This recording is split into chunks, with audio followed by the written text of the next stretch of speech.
자, 유발의 글을 갖고 우선은 뭐 짧은 시간이었지만 제가 이제 저번 시간에 왜 이런 연계와 융합성과 관점과 의식이 중요하냐, 그래서 이것이 서술형 수능과 고교 학점들을 어떻게 준비할 수 있는 방법의 대안점이냐를 설명드리면서 2022년 그 교과 과정 바뀐 것과 유발의 글을 잠깐 보면서 이제 주관적인 독서, 능동적인 주서, 어떤 체제를 따라가는 것보다는 그 안에 자기 걸 넣는 독서. 이렇게 이제 연습을 해야 된다. 그러기 위해서는 첫 번째 질문하는 방법, 그 안에서 의미를 자기화하는 방법, 그러기 위해서는 그 의미가 어떻게 내 것도 중요하지만 그 저자의 의미도 중요하지만 또 그것과 관련되어 있는 다른 사람의 것도 중요한지 이런 방법들에 대해서 굉장히 이제 하나씩 하나씩 스텝 바이 스텝을 해서 이제 밟아 나가야 되긴 하는데 이제 고록에 대한 총론을 말씀을 드렸고 이제 이것이 대중강의이긴 하지만 어떤 제가 일일이 다 우리 학생들을 알 수 없는 대중강의이긴 하지만 최대와 어떻든 할 수 있는 방법을 말씀을 드리겠습니다. 그리고 이제 더 깊이 들어가는 대중강의에서는 그렇게 할 수밖에 지금 대중강의에서는 더 깊이 들어갈 수가 없는 부분은 이제 훈련을 받으셔야 되겠죠. 그렇게 되기 위해서 말씀을 드리면서 이제는 무슨 말씀을 드리냐? 아까 이어서 이제 바칼로니아 우리나라의 바칼로니아는 좀 다를 수 있습니다. 이 말씀을 좀 드리겠습니다. 자, 그래서 바칼로니아라는 것을 좀 말씀을 드리면 우리가 바칼로니아는 사실은 굉장히 제가 뭐 한 15년, 18년 전에 논술을 가리킬 때도 바칼로니아라는 얘기가 있었어요. 우선 바칼로니아를 한번 읽어볼게요. 바칼로니아 철학 문제는 독일의 대학 입학 자격 시험인 아비투어 고술 시험과 함께 우리나라 대입 논술 시험의 근간이 되었다. 그러나 객관성이 강조되면서 정답이 있는 시험으로 바뀐 여기 이건 이제 제가 쓴 게 아니라 이 바칼로니아의 굉장히 한국의 굉장히 그 외국 바칼로니아, 뭐 독일 바칼로니아, 프랑스 바칼로니아에 굉장히 좀 이렇게 경험이 많으신 그런 저자분이 쓰신 거예요. 한번 읽어볼게요. 근데 우리나라는 객관성이 강조된다는 것은 이 객관성이란 말 다른 단어 좀 말씀드리겠지만 어쨌든 오래 이걸 연구하신 그 저자분이 정답이 있는 시험으로 바뀐 이런 얘기가 중요하죠. 정답이 하나가 딱 있어야 되는 제가 말씀드린 지금의 논술학원에서 배우는 논술도 그렇고 지금 우리가 수능에서 하는 언어 영역에 있기도 그렇고 딱 그렇게 정보를 파악해서 이 정보가 왜 중요하냐? 내 의미에서 중요한 게 아니다. 왜 중요하냐? 출제자가 그것을 있어야지만 열쇠를 딱 넣어서 문제를 풀 수 있게 만들었기 때문에 출제자 의미에서의 중요한 정보를 내가 빨리 그걸 찾는 거예요. 이 싸움이에요. 숨은 그림 찾기처럼. 그래서 그것을 내가 그 언어를 가리킬 때는 제가 어떻게 예전에는 수능 강사였을 때는 우리가 마치 이미지화돼서 그 정보가 찍어서 나의 어떤 이미지로 이렇게 들어오게 그렇게 훈련을 시켰는데 그런 방법으로 바뀌어야 된다. 왜? 우리나라에 정답이 있는 시험으로 바뀐 우리 대입 논술과는 다소 거리가 있는 시험이었어요. 진짜 바칼로니아는. 이게 철학 부분만 들어가는 건 아니에요. 다양한 문화, 역사, 철학, 사변적 여러 가지 뭐 예를 들면 음악적인 그 부분에서도 바칼로니 똑같은 주제를 갖고 하나의 떡이 이렇게 있어요. 하나의 그 의자가 있으면 각자 의자를 전체적으로 볼 수 있는 부분이 짚어나가면서 다리 부분, 그 다음에 등 부분, 그 다음에 이제 앉은 부분 다 각자 다르죠. 각자의 어떤 관점에서 시작을 해서 의자의 다리 부분에서 올라가는 아이는 그 의자 다리 부분을 시작해서 전체를 봐야 돼요. 그 다음에 의자의 어떤 등 부분에서 시작하는 그 학생은 등 부분을 시작해서 의자 전체를 봐야 되고 이것이 사실은 바칼로니아예요. 그러니까 정답이 있지가 않아요. 하지만 정답이 없는 게 아니라 정답 딱 하나로 우리가 줄 세우기식 서열식에 자 100m 달리기 하는데 1등, 2등, 3등, 4등으로 이렇게 딱 들어와야 돼가 아니라 이제는 100m 달리기를 하는데 시간이 중요하진 않아. 좀 바꿔볼게 이제는 그 관점을. 하지만 100m를 너가 들어오기만 하면 되는데 너가 100m를 들어올 수 있는 너의 방법대로 들어와 봐. 100m는 꼭 들어와야 돼. 이건 약속이야. 사회적인 약속이야. 그런데 지금처럼 팍 달려가지고 9분, 아니 9초, 뭐 10초 이렇게 들어오는 그런 어떤 초싸움의 경쟁이 아니라 100m를 한번 너가 창의적인 너의 방법으로 한번 들어와 봐. 시간 제한은 없어. 들어오기만 하면 돼. 근데 얼마나 너식으로 너답게 100m를 잘 들어오는 아이한테 근거가 확실한 아이한테 뭘 줄 거야? 너의 관점이 있는 아이한테 우리는 뭘 줄게? 대학의 입장권을 줄게요. 이게 바로 바칼로니아예요. 왜냐하면 지금의 우리가 사회적으로 학종을 얘기할 때 공정성을 얘기하죠. 공정성이 여러분들 뭐죠? 우리 학부모님들, 우리 학생들, 공정성이 뭡니까? 공정하다는 것은 다 똑같이 규격적으로 맞아야 돼요. 다 누군가가 공정이 되려면 그 위에 어떤 빅브라더가 이것은 공정하다는 어떤 기준을 세우고 그 안에 다 똑같이 이렇게 생긴 애, 저렇게 생긴 애, 이런 아이, 저런 아이 다 다른데 그거를 이렇게 생긴 팔이 좀 삐져나오는 아이가 팔이 약간 긴 아이인데 이게 얘의 장점인데 공정하게 맞추려면 이 팔을 집어 우겨 넣어서 얘를 딱 맞추게 각을 잡게 맞춰야 된다는 거예요. 공정성이라는 게 정말 공정하다는 그 단어의 뜻이 정말 무엇인지 우리는 생각해 봐야 됩니다. 그렇지 않으면 공정성이라는 단어가 1차적인 우리가 그냥 가독한 공동성. 우리가 이렇게 읽고 그냥 공동성이라는 걸 이렇게 읽지요. 그 일반적인 그 단어의 뜻만 생각하면 굉장히 공정한 것 같아요. 공정하네, 우리 세상이 굉장히. 그런데 그걸 잘 풀어 생각해 보면 빅브라더라는 큰 어떤 체제가 있어야 되고 그 체제는 찍어 누르고 모든 걸 똑같이. 근데 제가 왜 지금 교육을 말씀드리면서 공정성을 말씀드리냐. 교육은 지금의 줄 세우기 서열식. 어쨌든 100m 달리는데 무조건 빨리만 들어와야 돼. 그러면 여기에 빨리 들어온 놈이 아이가 승자야. 그런데 이 아이는 빨리 뛸 수 있는 어떤 그 사슴 같은 다리를 가진 아이가 있는 반면에 체제적으로 뒤에 있는 자체가 이 애는 거북이 같은 심성의 거북이 같은 다리를 가진 아이가 있어요. 이 교대에도 저번에 제가 설명한 어떤 그 문제 중에 있어요. 제가 영상 찾아보시면 교대 시험에도 있는데 거북이, 토끼, 뭐 사슴, 뭐 다 이렇게 경주를 하는데 그 어떤 원칙이 뭐냐? 빨리 들어오는 거. 그럼 당연히 가장 불리한 애가 거북이고 가장 유리한 애가 토끼나무 사슴이 되겠죠. 근데 뭐 토끼는 또 꾀가 있으니까 가다가 잠깐 쉴 수도 있고 뭐 있어요.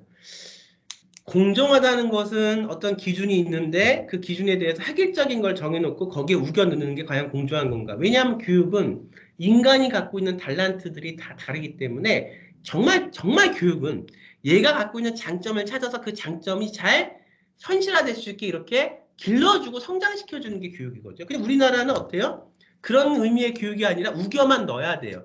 그러면 다행히 내가 토끼 같은 발을 갖고 태어나서 이 체제가 나하고 맞아. 빨리 어떻든 빨리빨리. 왜? 산업화 때 우리나라는 빨리빨리 했어야 했으니까 100m를 9초에 끊으면 너는 서울대야. 그러면 얘는 맞죠. 그럼 거기서 희생되는 것은 거북입니다. 거북이 같이 느린 다리를 가진 아이는 끝까지 완주를 해요. 집념 있게. 근데 이미 이 싸움은 공정성이라는 단어 안에 이 싸움은 벌써 공정적이지 않은 싸움이 돼버리는 거죠. 무슨 말씀인지 아셨어요? 앞으로 입시가 어떻게 바뀌는지 하나 인간 개인에 대한 어떤 그런 더 많은 어떤 가치와 인간의 달란트와 인간 개인의 어떤 것을 더 앞으로 중요시하는 입시로 바뀐다는 거예요. 줄 세우기식의 획일화된 입시가 아니라 그때 우리가 지금 빨리 전환하고 가져야 되는 어쨌든 지금 제 강의를 듣는 우리 학부모님들 학생들을 다 좋은 대학을 가고 자기의 꿈과 희망을 좋은 곳에서 실현시키고 싶다는 그런 똑같은 공통된 관심사가 있죠. 그러면 바뀌는 패러다임이 뭔가 보세요. 이런 시작선을 반영한다거나 깊이 있는 사회를 요구한다는 면에서 아직도 공통점을 지니고 있다는 것만은 분명하다. 이건 벌써 이 책이 2006년인가 5년도에 나온 그런 텍스트거든요. 지금 2022년이에요. 시대는 변하고 있죠. 우리나라의 바칼로니아 논술, 다시 말하면 대입 논술과 지금 바뀌는 서술형 수능의 어떤 글쓰기와 관점과 또 바뀌는 능동적인 어떤 글읽기와 바뀌는 고교학점제 체제에서의 어떤 시스템이 어떤 학생이 어떤 걸 갖춰야 더 앞으로 성장하는 학생이 될 수 있는가를 이제 제가 더 현실적으로 말씀을 드리겠습니다. 자, 그래서 이제 바칼로니아 논술이 좀 다른 게 지금 보면은 이제 그걸 다 읽자는 얘기가 아니라 사회적 논고에 따른 논증, 그래서 사회적 논고로 똑같은 지금 주제를 갖고 바칼로니아는 사회적 논거로 지금 이렇게 쓸 수도 있고요. 그다음에 우리가 보면 자, 주제가 뭐냐면 시간은 피하는 것은 가능한가? 이런 추상적인 주제. 철학 문제 탐구. 그렇지만 철학만 갖고도 이제 바칼로니아 원래 그 논술은 한 300개에서 400가지의 문제은행이 있고요. 거기에 대한 문제들은 다 나와 있습니다. 하지만 정말 신기한 게 100이면 100, 200이면 200 똑같은 논제를 갖고 글을 써도 학생마다 얘기하는 게 다 다릅니다. 왜 획일화된 얘기가 나오지 않기 때문에 그리고 획일화된 얘기가 나올 수가 없습니다. 그래서 이걸 갖고 했을 때 예를 들어서 지금 제가 이제 철학 논제 탐구만 갖고 와서 그렇지 다른 탐구들이 많아요. 의학 논제 탐구도 있고 이것이 이제 지금 우리나라에서 하고 있는 MMI 면접이 그나마 가장 교대 면접이 MMI 의대 면접과 교대 사대 면접이 그나마 가장 지금 바뀌는 앞으로의 입시와 굉장히 흡사한 그런 관점을 갖고 있는데 왜 그런지 말씀 우선 드려볼게요. 그런데 시간을 피하는 것은 가능한가? 이렇게 나와 철학 논제에서 그러면 우선 어떻게? 사회적 논고에 따른 논증으로 얘기할 수도 있어요. 지금의 논술은 어때요? 뭐 200자 뭐 사용해서 A 제시문 1, 2, 3를 그걸 사용해서 거기에 대한 화자의 관점을 얘기하고 거기에 대한 너의 생각을 하나 더 이미 생각은 다 우리 이미 답은 정해져 있는 거에서 그걸 또 그 화자가 그 출제자가 된 1번, 2번, 3번 제시문을 또 적절하게 잘 또 섞어야 돼요. 그래서 또 지금의 논술은 언어 영역과 매우 흡사한 어떤 노직 관계를 갖고 있어요. 활용해서 내 걸 넣으면 안 돼. 근데 앞으로의 어떤 서술형 수능은 활용할 때 저자가 낸 것만 활용하는 게 아니라 내 것도 활용할. 아까 제가 첫 번째 그 연관 수업하고 독서 능동도 수업 그 총괄을 얘기하면서 이제 한번 이제 같이 읽으면서 보여드렸죠. 그 패스트에 대한 걸 오면서 거기에 내 걸 넣을 수 있어야 되는 거예요. 투사시켜서 내 걸. 내가 공부한 나의 관점을. 그러면은 사회적 논증으로 할 수도 있어. 똑같은 아까 그런 철학적 제재를. 또 뭐 할 수 있어요? 사변적인 논거가 뭐예요? 내 개인적인 사유와 생각으로 넣을 수 있다는 거야. 답을. 또 문화적 논거로 넣을 수도 있어요. 또 뭘로 넣을 수 있어? 우리가 또 과학적인 논거로 넣을 수가 있어요. 또 뭘로 넣을 수 있어? 의학적인 논거로 넣을 수 있어요. 또 뭘로 넣을 수 있어? 예체능적인 논거로 넣을 수도 있는 거예요. 의자가 있으면 의자의 다리를 어디부터 시작해서 전체 의자를 파악하느냐는 그 아이가 갖고 있는 전공, 그다음에 그 학생만의 학과에 따라서 달랐을 수밖에 없고 똑같은 의대를 간다 그래도 또 세분화된 전공에 의해서 그 부분들이 달라질 수밖에 없어. 왜? 사람마다 다 개인의 목소리를 갖고 있으니까. 그런데 지금의 교육은 어떻다? 이런 개인의 목소리를 갖고 있는 이런 부분들이 획일화되게 딱 획일화, 공정성이라는 그런 단어에 팔이 긴 아이는 팔이 길어서 이게 장점인데 딱 팔을 구겨놓고 앉아 있어야만 되는 이런 시대이기 때문에 우린 여태까지 빚을 지고 있습니다. 어떤 빚을 지고 있냐? 잘 보세요. 내가 우연히 시대와 잘 맞는 트렌드를 갖고 내 재능은 달란트를 갖고 태어났어요. 달란트는 사람마다 다 있습니다. 저는 항상 달란트는 누구나 다 있다고 생각해요. 한 명도 달란트를 안 갖고 온 사람이 없습니다. 그런데 있는데 중요한 건 이 지금 갖고 태어난 이 달란트가 이 시대와 내가 살아가는 동시대와 너무 잘 맞느냐. 나는 지금 우리 시대의 패러다임은 100m를 9초 안에 들어오면 얘는 선수야. 그래서 내가 어떤 노루나 토끼의 발을 타고 태어났어. 예를 들면 달란트 자체. 얘는 그럼 여기서 성공하죠. 그런데 우리는 이제 이런 것을 받아보는 것은 그동안 30년, 40년 너무 많이 바라봤습니다. 그런데 시대가 이렇기 때문에 그 시대와 다른 달란트를 갖고 태어난 사람들, 거북이의 발을 갖고 태어난 사람들, 달팽이의 느림을 갖고 태어났지만 하나씩 하나씩 곱씹을 수 있는 능력이 있는 사람들, 그러면서 이것을 천천히 어떤 체계화된 학문과 융합시킬 수 있는 사람들. 이 사람은 이런 능력은 빨리 가는 능력이 아니라 천천히 거대한 바람을 불고 같이 일으키는 그런 능력이거든요. 그런데 미안하게도 이런 능력이 있는 사람들은 그냥 이유 없이 도태되기 시작을 했어요. 이런 능력이 달팽이의 능력, 그 다음에 거북이의 걸음, 다리를 갖고 있는 능력을 갖고 있는 사람들은 우리 체제와 맞지 않는다는 공정성이라는 단어 안에 이런 사람들은 도태되기 시작했어요. 더 중요한 건 이 도태되기 시작한 능력을 갖고 달란트를 갖고 있는 학생들이 내가 잘못된 것이 아니야. 이 시대가 이래서 나는 그거를 열심히 해서 토끼가 될 수는 없어. 하지만 나도 나만의 장점이 있어. 이걸 통해서 나는 다 대학을 가거나 어떤 취업을 하겠어. 이렇게 긍정적으로 교육이라는 것은 스승이라는 것은 선생이라는 것은 이 아이들을 가르치고 할 수 있게 용기를 북돋아줘서 이 아이들이 뭘 못하는 게 아니지 않습니까? 이 아이들의 그 장점 자체가 지금의 어떤 체제에 묻히는 거지. 공정성이라는 단어 안에. 그래서 이걸 가리켜서 이 애들이 패배감 없이 인생을 살아갈 수 있게 자존감을 느끼면서 타인과 자기의 달란트를 잘 공유하며 살아갈 수 해줘야 되는 게 선생이고 교육인데 여기 대해서 얘기 안 하죠. 여기는 안 보죠. 대학들도 그냥 아이들만 자기의 선발 기준에 맞게 뽑고 나서 물론 그걸 하기 위해서 정말 수없이 노력하고 그 체제에 들어가서 그 박터지게 싸우면 노력한 거 제가 알아요. 제가 입시 강사니까 그걸 왜 모르겠어요. 그게 나쁘다는 말이 절대 아니라 그런 부분에서 승리한 아이들은 굉장히 노력을 많이 한 아이들이니까 박수를 쳐줘야 되는 건 당연하죠. 그러는 거 하기 위해서 얼마나 그렇게 노력을 했겠습니까? 그런데 문제는 그 과정 속에서도 이게 내 길이 아닌데 그냥 내 목소리 없이 남이 하니까 따라가는 아이들도 꽤 많다는 거예요. 제가 말씀드리고 싶은 건 그것이 정말 자기의 달란트, 수능 같은 사고가 자기의 달란트면 거기에 맞는 직군과 거기에 맞는 방법들이 다 지금 있지요. 그럼 그렇게 가면 돼요. 근데 중요한 건 이거를 내가 목표만 이루기 위해서 따라가다 보니 나는 행복하지 않았다. 자, 그 부류. 또 전혀 우리가 어떤 자기 자신이 마치 잘못된 것처럼 내 달란트는 다른 거였는데 내가 생각할 수 있는 건 다른 거였는데 자기 자신이 잘못된 것처럼 평생 어떤 모멸감과 본인의 모욕감을 느끼면서 평생 그렇게 사는 아이들. 자, 이제 교육은 바뀌었습니다. 제가 선언합니다. 시대가 바뀌었고 교육은 바뀌었어요.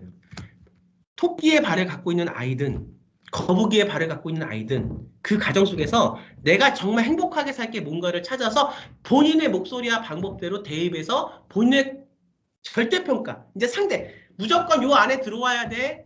내가 줄 세울 거야.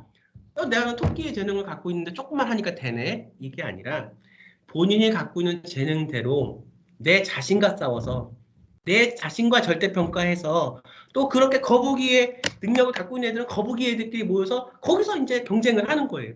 토끼의 능력은 토끼의 능력대로, 달팽이는 달팽이대로 그 과정 속에서 내가 해보니까 이게 정말 내가 행복하지가 않다. 어떤 직업을 위해서가 아니라 행복하게 평생을 타인들과 잘 소통하면서 살고 싶다. 바꿀 수 있죠.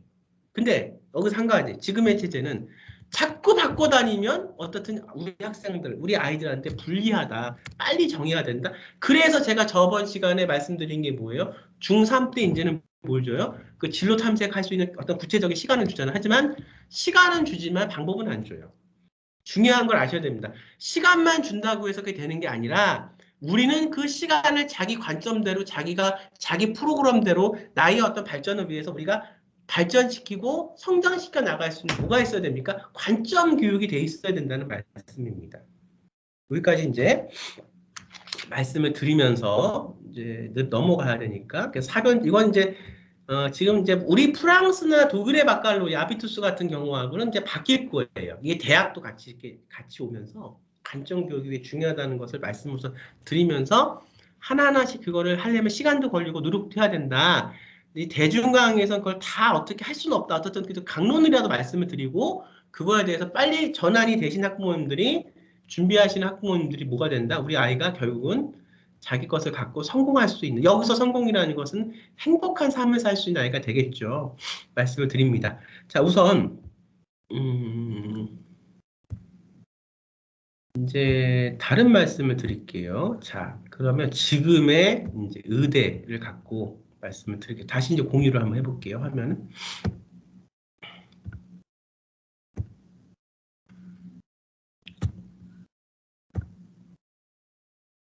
자, 공유가 됐죠. 다시 보겠습니다. 자, 보면 화면에 지금 공유된 게 나오나요? 뜨나요?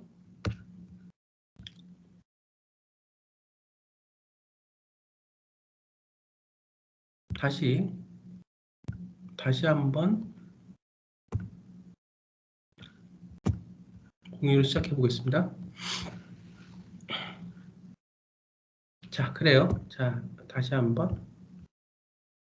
자, 모니터에 뜨죠? 예, 뜨면 됐어요. 자, 볼게요.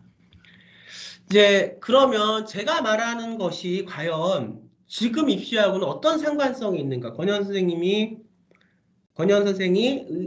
입시를 올해 학생부 종합전형 또 입학상관제부터 입시를 오래 했다고 하는데 과연 저게 지금의 어떨까? 지금도 그런 움직임들이 아주 많이 보이죠. 그래 왔고 그게 이제 입학상관제와 학생부 종합전형과 그래서 이제 이게 사실 바뀌는 게 아니라 개념 자체가 입학상관에서 변화하고 진화한 게 학생부 종합전형이에요. 사실은. 제가 학생부 종합전형을 바뀔 때도 학생부 종합전형은 성장하는 거다. 이 어떤 입학사정관이라는 제도가 다시 한번 입학사정관에서 이제는 학생부 종합이라는 그 서류로 그렇게 중점이 옮겨온 것이다. 그런데 문제가 있었어요. 성장을 하면서 좋은 점도 있었지만 여기에 너무 그 모르는 어떤 그런 그 강제성이 많이 부여가 되면서 사실은 아이들이 굉장히 그 강제성 때문에 힘들었다고요. 그러니까 누구나 다 공평한 기회를 주겠다고 얘기는 하지만 대학에서는 사실은 그렇게 100% 공평했는지 저는 아니라고 보거든요.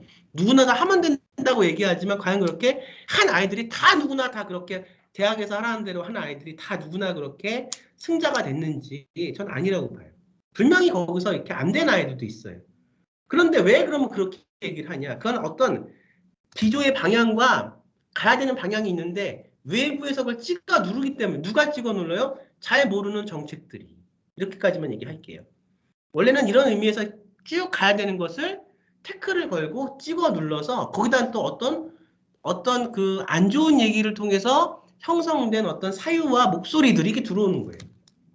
그래서 이것 때문에 상처받은 제자들도 많이 있다고요. 선생 입장에서는 우리 제자들 잘된 제자도 있고 안 된 제자도 있고 하겠지만 이 어떤 것이 잘 가려면 지금 제가 갖고 있는 걸 갖고 더 많은 사람들에게 말씀을 드리고 이거를 자기 재능을 찾아서 할 수 있게 하는 게 저는 제가 우리 제자들에게 해줄 수 있는 선생으로서의 끝까지 해줄 수 있는 부분이라고 생각을 하는 거예요.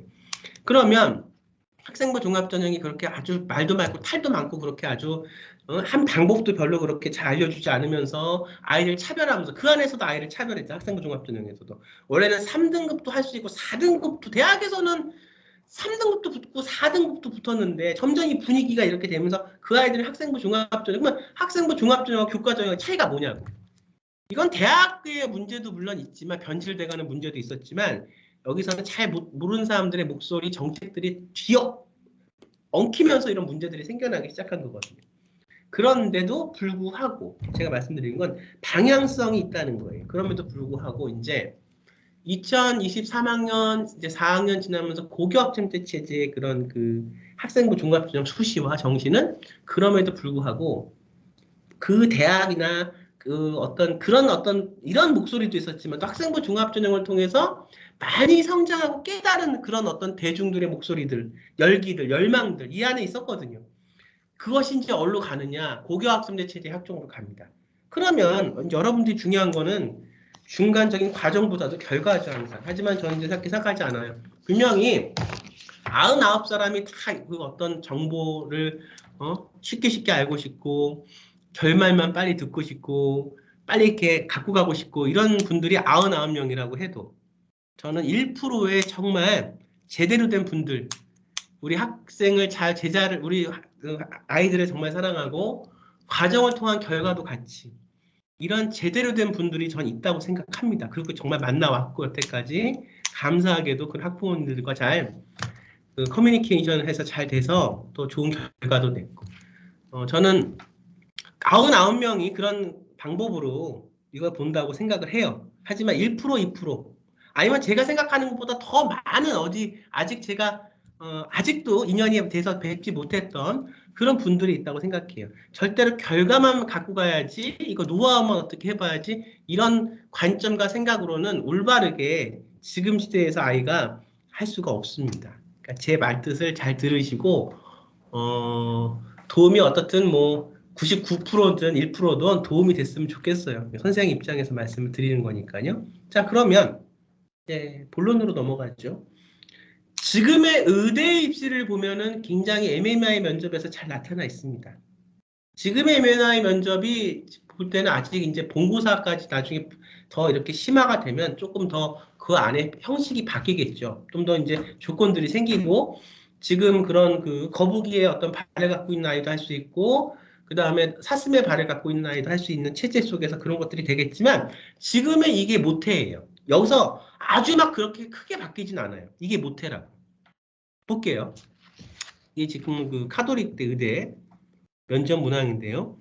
이태석 신부는 1962년에서 2010년까지 우리가 생존하셨던 이태석 신부는 인제대학교 의예과를 졸업하고 광주 카톨릭대학교 신학대학원에 입학하고 2000년 부재서품을 받았다. 2001년 아프리카의 오지 수단 남부 톤즈 우리가 이제 울지마 톤즈 우리가 영화 본 분들도 계셨을 것 같은데 에서 오랜 내전으로 폐허가 된 주민들에게 카톨릭 선교 활동을 펼치며 말레이시아와 콜레라로 말라리아와 콜레라로 죽어가는 주민들과 나병 환자들을 치료하기 위해 병원을 세웠고 첫 번째 병원을 세우셨어요. 톤주 남부 톤주라는 데서 굉장히 열악한 데서 병원까지 찾아오지 못하는 주민들을 위해 척박한 오지 마을을 순회하며 진료하였다. 오지 마을을 순회하면서 진료했어요. 행동으로 옮기셨죠? 신부님이신데 예전에 이제 인제대 의대과를 졸업하고 이제 품을 받으셔서 신부님이 되셨습니다. 병원까지 찾아오지 못하는 주민들을 위해 죽어가는 위에 척박한 오지 마을을 순회하며 진료하였다. 오염된 톤주 강물을 마시고 콜레라가 매번 창궐하자 톤주의 여러 곳에 우물을 파서 식수단을 해결하기도 하고 학교를 세워 원주민 계몽이다. 자, 이제 제가 첫 강에 얘기했던 유발 하라리가 쓴 책에서 갖고 온 그 전염병 패스트에 대한 얘기들이 좀 있었고요. 지금 이렇게 지금 진짜 실제 카톨릭 대학교 의대 문제를 좀 볼게요. 자, 질문 볼게요. 이태석 신부가 이렇게 헌신적으로 활동할 수 있었던 원동력은 무엇이라고 생각하는가? 어땠습니까? 우선 문제를 좀 볼게요. 문제 난이도를. 그 어려운 난이도가 아니죠. 이태석 신부가 헌신적으로 활동할 수 있었던 원동력은 무엇이냐? 여기서 우리가 중요한 게 원동력. 지금 이제 뭐 자료 텍스트에서 굉장히 긴 거를 갖고 하는 부분들도 많이 있어요. 하지만 우선 제가 기본이 돼야 항상 응용을 하니까 우선은 좀 가독성이 좋은 거를 갖고 왔는데 문제도 쉽게 보이죠. 헌신적으로 활동할 수 있었던 원동력은 무엇인가? 하나, 본 대학교 의과대학은 카톨릭대가 될게요. 의과대학의 봉사동아리를 알고 있는가? 봉사동아리 갈 때 어떤 활동을 하고 싶은가? 자, 또 있어요. 실력 있는 의사와 존중받는 의사 중에서 하나를 택하고 본인은 어떤 의사가 되고 싶은가? 이게 여러분들 보면 매우 어렵지 않아 보여요. 그렇죠? 우리가 지금 뭐 그 의대를 안 가는 학생들도 이렇게 한번 볼게요. 이게 어렵지 않죠? 울즈마톤즈라는 옛날에 그런 뭐 영화도 있었고 아무튼 지금 이태석 신부 실화에 대해서 얘기를 하고 있죠. 그런데 여기에 대한 평가 기준을 말씀을 드릴게요. 자, 첫 번째. 이제 현재 지금 2019년 2020학년도 19년에 나왔던 문제인데 그러면 이 카톨릭 대학교에 들어가는 게 생계부라는 게 들어가요. 생계부. 그렇죠. 현재까지 이게 지금 현재 문제니까 제가 어디서 뭐 앞으로 미래의 문제를 갖고 온 게 아니라 현재 지금 나온 문제를 생계부 들어갔어요. 제가 A라는 학생이에요. 의대를 가기 위해서 생계부. 자, 자소서 들어갔어요. 자소서 들어가요. 뭐 많은 대학들이 자소를 없앤다고 하는데 과거 뭐 그다음 이번 연도까지 살아 있죠. 이제 자소서 들어갔어요. 또 뭐가 들어갔어요? 면접 지금 시험장. 그러면 생계부가 우선은 일목요연하게 뭐가 돼 있어야 됩니까? 딱 이렇게 내가 의대를 갈 때 어떤 목적하에 어떻게 지금 뭘 해서 어떻게 가겠다는 게 생계부에 잘 우선 보여줘요. 그러니까 아무리 프로젝트를 선생하고 열심히 바깥에서 했어요. 그 선생은 이렇게 하라고 아이한테 알려줬어요. 프로젝트 한 내용과 의미와 원래는 이걸 수업을 하다 보면 개인적으로 학생이 의미가 생기기 때문에 본인이 그걸 얘기할 수 있죠. 그런데도 불구하고 학생이 따라오는 게 늦었어요. 늦은 학생이라고 해봅시다. 왜냐하면 늦는 학생도 있고 거북이의 발을 갖고 있는 학생도 있고 또 어떤 사슴의 발을 갖고 있는 학생도 있으니까 학생마다 차이가 있으니까 그리고 얼마나 수업을 더 하냐 덜 하냐에 따라 차이가 있었는데 어쨌든 그것까지 다 해서 줬어요. 선생님. 자, 이거 해서 이거 써라. 왜냐하면 가독성이 좋아야 되니까 생기부에. 근데 이 학생이 이것을 제자가 선생님한테 이거를 잘 얘기를 해서 옮겨야 되는데 생기부로 똑같이 비슷하게나마. 근데 그 선생님이 그렇게 첫 번째 그거를 받았음에도 불구하고 내가 이렇게 선생님 했으면 좋겠어요라고 학생을 의논해야 학생하고 얘기를 해야 되거든요. 그냥 선생님 혼자서 이렇게 독단적으로 하는 건 뭐 어느 학교 보면은 이제 그것이 잘 아이들을 조금 더 대학을 잘 보내기 위해서 의논하는 학교들이 많아요. 근데 어떻든 무슨 이유에서인지 몰라도 아이하고의 의논이 안 돼서 그렇게 한 게 생계부에 안 써져서 굉장히 난해하게 난잡하게 구체적으로 딱딱 키워드별로 들어가야 되는데 제가 지금 우리 2022학년도 2년 자소서 권연 아카데미 공모전을 하거든요. 꽤 많은 자소서들이 들어왔어요. 근데 그 중에서 제가 이제 골라서 해야 되는데, 그래서 이제 미흡하지만 이것을 갖고 조금 더 발전시킬 수 있는 학생들한테는 제가 문자를 넣어요. 저는 이제 1등, 2등만 가리고 끝나는 게 중요한 게 아니라 학생들을 잘 가리켜서 이 학생들이 진정한 자신의 어떤 그 능력을 발견하고 보물이 되고 보석이 되는 게 중요하니까. 근데 어쨌든 보면 잘 쓴 그 자기소개서 생계부도 마찬가지예요. 키워드별로 들어갈 게 들어가고 딱 나열돼야 돼요. 중요한 단어들과 미사여구가 많고 두리뭉실 쓰는 게 아니고 잘 딱딱딱딱 이렇게. 자소서도 마찬가지예요. 자소서는 어떻게 잘 지도를 갈아가지고 어떻게 최대한 몇 번씩 고쳐가지고 잘 썼어요.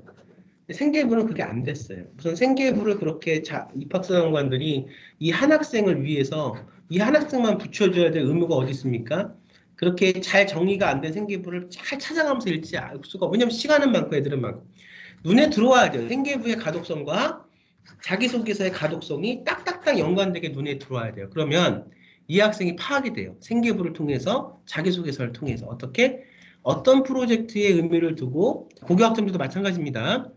일반 과목도 있고 선택 과목도 있고 진로 선택 과목도 있고 나중에 전공 심화 과목도 있지만 과목을 어떤 의미에서 했다는 게 세특에 들어가 딱딱딱 들어가야 돼. 500자 500자 그 안에 전체 미사여구가 중요한 게 아니고 주관적인 느낌이 중요한 게 아니고 어떤 의미에서 뭐를 이 학생이 했다는 게 정확하게 딱딱 떨어져서 들어가야 돼요. 그걸 읽다 보면 이 학생이 했던 프로젝트가 나오고 프로젝트 의미가 나와요. 자, 그거 하나. 자기소개서를 통해서 또 한 번 그것이 뭡니까? 읽혀지고 거기서 자기소개서를 통해서 뭐가 돼요? 또 한 번 그것이 읽혀지고 의미가 매칭이 돼요. 그러면 A라는 학생은 무엇가 중요했고 어떤 의미에서 어떤 활동들을 했는데 이 활동을 했을 때 이 학생이 배운 거, 느낀 거, 깨달은 게 자소서와 생계부를 통해서 쫙 일목요연하게 매칭이 돼요. 이것이 이 학생의 기본적인 성향을 파악했다는 거예요. 자, 문제 볼게요. 문제가 이게 쉬워 보입니까? 그걸 통해서 정확하게 된 아이는 어떤 식으로 이야기가 될지가 이미 사실은 나와 있는 거거든요. 자, 1번 문제를 한번 관점을 볼게요. 제가 방금 전에 바칼로니아, 물론 프랑스나 독일의 바칼로니아와 우리의 서술형 수능, 본고사 부활에서의 어떤 대학의 심화 면접의 본고사는 다를 수 있지만 지금 상황에서 어떻게 간다는 걸 감을 잡으셔야 됩니다. 그걸 감을 잡으셔야 우리 아이가 뭐가 필요한 게 보이니까. 이태석 신부가 이렇게 헌신적으로 활동할 수 있었던 원동력은 무엇입니까? 자, 제가 잠깐 시간 드릴게요. 자, 경영학과를 지금 가기 위해서 하는 학생, 문화 콘텐츠 경영, 우리가 보면은 플랫폼 경영, 우리가 앞으로 신재생 에너지에 대한 경영 많아요. 의대도 재활의학과를 가고자 하는 학생, 법의학과를 가고자 하는 학생, 그다음 우리가 신경정신과를 가고자 하는 학생, 정형외과 많아요. 자, 이 안에서 이 학생이 주된 테마는 하나예요. 이 테마에 의해서 이 학생이 그걸 사유하고 생각했다면 거기에 대한 얘기가 나오겠죠. 두 가지만 한번 해봅시다. 저는 우리가 그 난독증을 갖고 있는 학생 아이를 치료하는 정신의학과 의사가 되기 위해서 국어 시간에 진로 선택 과목을 통해서 한번 제가 이거를 시간을 조금 한 1년 땡겨서 고교학점제 체제 안에서의 제가 고3으로 한번 생각을 해볼게요. 그래서 저는 국어 시간에 국어와 커뮤니케이션이라고 하는 진로 선택 과목을 통해서 저는 그 난독증에 대한 독서 치료라는 방법을 제가 연구를 했습니다. 이렇게 이제 거기에 세부 항목이 써 있어요. 그런 부분으로 한 게 이 학생이 있어요. 그러면 이태석 신부가 헌신적으로 활동할 수 있었던 원동력은 신앙도 있고 봉사정신도 있고 인간을 사랑하는 그런 어떤 인류애적인 것도 있지만 저는 제가 이태석 신부님이 인제대학교 의과대학을 졸업하셨고 그러고 나서 그냥 의사생활만 하신 게 아니라 가톨릭 대학에 입학을 하셔서 신학대학에 신부님이 되셨다고 지문을 제가 받았는데 제가 생각하기에 이태석 신부님이 그 카톨릭 신학대 입학하셔서 신부가 되셨을 때 성경을 막 읽을 수밖에 없으셨다고 생각을 합니다. 신앙이 있으시니까. 그러면 단순히 의사가 인간이 갖고 있는 의술에 대한 어떤 거, 물론 의사는 대단한 정말 봉사 정신이, 희생 정신이 있어야 되는 직업이죠. 근데 여기서 지금 제가 생각하기에 그 학생의 입장에서 한번 얘기를 해보는 거예요. 이거는 의미를 제가 이야기를 지어내는 게 아니고 실제 그렇게 했던 학생이 얘기했던 거를 그냥 들려드리는 겁니다. 그 학생의 의미 속에서 찾은 것은 그런데 우리가 사실은 사회 속에서도 이런 환자들이 많잖아요. 지금 코로나나 이런 속에서 굉장히 우리가 의사의 어떤 그런 그 인력이 필요하고 할 수 있는 게 많은데 지금 이 우리가 신부님은 이 생활 속에서 의사로서의 할 수 있는 걸 넘어서서 오다 톤주로 가서 아프리카 내전, 또 말라리아, 콜레라, 나병 환자, 그다음에 병원까지 찾아오지 못하는 사람들에서 오지마을을 순회하면서 진료하셨고 식순환을 해결하기 위해서 그걸 하시고 또 학교를 세워서 원주민을 개봉했어요. 이것은 제 생각에는 의사가 갖고 있는 봉사 정신, 인간이 갖고 있는 봉사 정신을 넘어서서 이것은 정말 신부님, 정말 이것은 어떤 종교적인 그런 사랑의 헌신으로 가셨다. 근데 제가 볼 때는 우리 이태석 신부님이 뭐를 성경을 많이 읽으셨을 수밖에 없을 것이고 그 성경은 우리가 뭡니까? 활자죠. 근데 저도 제가 국어 시간에 했던 그 지문들을 갖고 제가 독서집을 만들기 위해서 노력을 해봤는데 저도 제가 뭐 신앙이 있다 보니 신앙이 있다고 한번 해볼게요.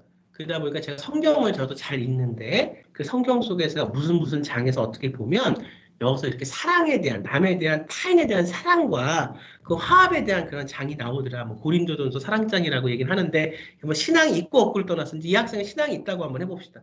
근데 그것을 갖고 그렇게 붙잡고 글자를 붙잡고 자꾸 읽고 생각하고 묵상하고 이러다 보니까 정말로 이거 실제 난독증이 있는 학생한테 이런 것들이 마음이 열리면서 저는 그 활자와 그런 어떤 그 문자가 이렇게 힘이 있는 것을 전 처음 깨달았다. 이건 이 학생만이 얘기할 수 있는 거예요. 그래서 제가 생각할 때 이태석 신부님이 헌신적으로 활동할 수 있었던 원동력은 저는 성경에 있었다고 생각합니다. 그 믿음에 있었다고 생각합니다. 어때요? 다 달라요. 법의학자가 되겠다는 학생이 준비한 프로젝트가 있겠죠? 그 다음에 정형외과 의사가 되겠다고 생각하는 학생이 준비한 프로젝트와 그 내용들이 있겠죠? 달라요. 이것이 그렇게 쉬운 문제로 보이십니까? 뭘 찾고 싶어 하시는지, 제가 말씀드렸던 그 학생의 의미와 관점이 어떻게 투사가 되고 투영이 돼서 자기 목소리가 나오는지. 자, 또 볼게요. 질문이 1-2 본 대학교 의과대학 봉사활동을 알고 있는가? 근데 저는 지금 제가 카톨릭 대학교 의과대학 봉사활동이 뭔지 모르겠어요. 준비를 안 해갔어요. 그럼 봉사활동에 가야 어떤 봉사를 하고 싶은가? 이것도 있고요. 이거를 내가 준비를 해서 잘 말하면 좋겠는데 좀 안 되겠다 그러면 실력 있는 의사와 존중 많은 의사 중에 하나를 선택해라 하면 본인은 어떤 의사가 뭐 한번 해볼게요. 두 개 다. 지금 카톨릭 대학교 의과대학에 어떤 봉사 동아리가 있는지 모르지만 저는 봉사 동아리에 가입하면 이렇게 이태석 신부님처럼 실제로 이렇게 제가 배운 것을 앞으로 배워가야 되는 학생이지만 제가 할 수 있는 부분이 그게 뭐가 됐던 하다못해 물을 길어오는 게 됐던 아니면 가서 그 아이의 어떤 그 열나는 그런 것을 이렇게 그 물수건으로 이렇게 해주는 그런 작은 봉사가 됐던 실제 저는 그 현장에서 환자들을 돕는 역할을 하고 싶습니다. 그 봉사 동아리에 가입하면 나면 전 그 기준 자체는 실제로 의과 동아리 여러 가지 동아리가 있겠지만 전 진짜 우리가 조금이라도 배우고 할 수 있는 것을 어떻게 행동으로 나누고 같이 소통하고 그 속에서 제가 그 도움을 줄 수 있는 동아리가 뭔가를 저는 찾겠습니다. 그 다음에 실력 있는 의사와 존경 많은 의사 중에서 하나를 선택한다면 저는 실력과 존경은 다 같이 가는 거라고 생각하는데 의사의 존중이 꼭 실력에서만 나온다고 생각할 수도 없고 또 존중을 받는 의사가 실력이 없는 의사라고 생각하지 않습니다. 왜냐하면 당연히 의사로서의 본질이 있죠. 왜? 의사는 어쨌든 굉장히 힘든 직업임에 불명하지만 어떻든 페이를 받고 그 페이가 그 힘든 직업에 합당한지 아닌지는 모르겠어요. 하지만 어쨌든 돈을 받고 환자들을 이렇게 진료를 합니다. 그 과정에서 의사 본인의 역량에 따라서 더 많은 것을 더 행복하게 기쁘게 그렇게 치료를 하는 과정 속에서 기쁨까지도 줄 수 있는 의사가 있을 것이고요. 단순히 이것이 하나의 직업이기 때문에 그냥 돈을 받고 돈 받은 만큼 뭐 그 어떤 페이가 책정된 만큼 더 많은 사람들을 치료하기 이게 다 다를 거거든요. 성향은. 그런데 존중을 받고 실력이 있다는 것은 내가 스스로 존중을 받고 실력이 있다고 하는 것이 아니라 나의 진료를 받는 사람들이 그렇게 내 서비스를 받고 그 사람들이 느끼고 생각한 것이죠. 그래서 저는 하나를 택하라면 이렇게 돼 있는데 저는 그것을 굳이 하나를 택하는 것이 아니라 제 목표는 열심히 제가 노력하고 해서 제가 줄 수 있는 우리 환자들에 대한 서비스. 또 저는 이제 이것을 제가 선생이니까 의사나 선생이나 뭐 우리가 보면 몸을 고치고 또 선생 아이의 어떤 미래를 교대에서도 사실은 똑같은 문제가 날 수 있는 거거든요. 융합이 중요하죠. 그래서 열심히 해서 그거를 받는 우리 제자들 혹은 우리 그 서비스를 받는 환자들이 어떻게 정말 행복하고 정말 편안하고 그게 크게 뭐가 바뀌지 않는다고 그래도 나의 어떤 것을 통해서 짧은 순간이지만 아픔이 좀 덜하거나 희망을 갖고 갈 수 있는 그런 게 생긴다거나 희망이 생긴다거나 이걸 통해서 조금이라도 행복할 수 있다면 조금이라도 병이 나을 수 있다면 조금이라도 부족한 실력이 나아서 조금이라도 이 학생들이 더 공부할 수 있는 기반이 마련될 수 있고 그 학생이 원하는 그 목표까지 갈 수 있는 부분들이 하나라도 더 생길 수 있다면 저는 거기에 만족하는 의사가 되겠습니다. 저는 거기에 만족하는 선생님이 되겠습니다. 이렇게 아시겠습니까? 그러니까 자기 삶에서 지금의 제가 말하고자 하는 뭐 이거를 하나하나 프로그램으로 잘라서 뭐 그럴듯한 말을 붙여서 이걸 하면 많겠죠. 뭐 저도 오래 사업을 해온 사람이기 때문에 근데 제가 지금 바라보는 건 어떤 거냐. 결국 우리 아이가 어떤 걸 바라보고 있냐가 중요해요. 그래서 제가 말씀을 드리는 겁니다. 어떤 걸 바라보고 있냐에 따라서 어떤 걸 선택하는 과정이 생기고 그 선택을 통해서 뭐가 생겨요? 우리 아이의 관점이 생기고 관점을 통해서 이 아이의 의식과 인식이 성장하는 거예요. 근데 이것이 생계부와 증빙서류와 자기소개서가 이제 내년에 없어진다고 그래요. 없어지면 이것은 이 면접이 여기에 더 많은 부분들이 이제 추가가 돼서 자기소개서가 없지만 자기소개서의 요소들이 많이 들어올 수밖에 없는 그런 면접으로 또 변화가 되겠죠. 무슨 말씀인지 아셨습니까? 지금 시간이 지나서 우선 끊고요. 왜 관점이 중요한지를 계속 말씀드리고 있어요. 그리고 관점은 우리가 키우기 위해서는 어떤 교육, 어떤 그 독서, 주관적인 독서, 능정적인 독서, 질문하기 독서, 느림의 독서, 어떤 지금의 어떤 그 독해를 할 때 뭐 어떤 정보들만 빨리빨리 그렇게 가져가서 남의 의견대로 제시문을 따라가는 게 아니고 거기에 자기 걸 많이 넣을 수 있는 독서 그걸 지금 계속 말씀을 드리고 있습니다. 하는 방법들이 굉장히 일목요연하게 사실은 이런 방법들은 다 있어요. 그리고 이것은 절대로 제가 앞으로 2년, 3년 다가오지도 않는 것에 대해서 그렇게 뭐 있지도 않을 것에 대해서 말씀을 드리는 게 아니라 이미 이렇게 되고 있는 것을 기반으로 어떤 식으로 변해야 우리 아이 입시가 실패하지 않는가, 뭘 길러줘야 되는가에 대한 말씀을 드리고 있습니다. 자, 우선 여기서 한번 끊고요. 마지막 다음 있는 그 저기 문제, 의대 면접 문제를 갖고 또 교대 면접 문제도 갖고 말씀을 드리도록 하겠습니다. 수고하셨고요. 찾아뵙겠습니다. 감사합니다.